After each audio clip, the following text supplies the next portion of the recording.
Audio release అయింది. తన తప్పు తెలుసుకొని అపాలజీ వీడియో కూడా చేసింది. అయినా కూడా అపాలజీ వీడియో నువ్వు అపాలజీ చేసినట్లేదు, సారీ చెప్తున్నట్లేదు, ఏదో డిమాండింగ్‌గా మాట్లాడుతున్నట్టుందని చెప్పి ఎన్ని ట్రోల్స్ అంటే, ఏడుచుతున్న వీడియోకి కూడా మీరు ట్రోల్స్ ఏసి చెప్పారు అలాగా. అపాలజీ చెప్పిన వీడియోకి కూడా మీరు ట్రోల్ ఏసారు. ఇప్పుడు చూడండి తన పరిస్థితి ఎలా ఉందంటే, హాస్పిటలైజ్ అయ్యింది.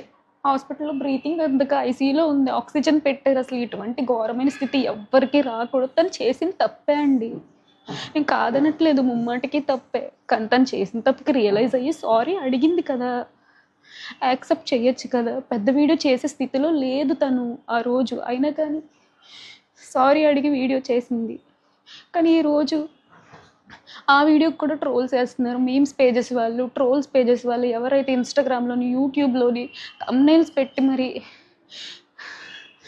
చెప్పలేనండి. మొన్నే మా ఇంట్లో మా డ్యాడీ చనిపోయారు. 3 నెలలు కూడా అవ్వలేదు ఆయన చనిపోయి.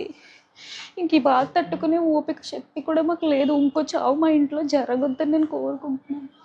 ఆ పిల్లకి ఏమవుతుందో అనిపించింది. పచ్చళ్ళ బిజినెస్ వద్దు, యూట్యూబ్ వద్దు, ఏమొద్దు.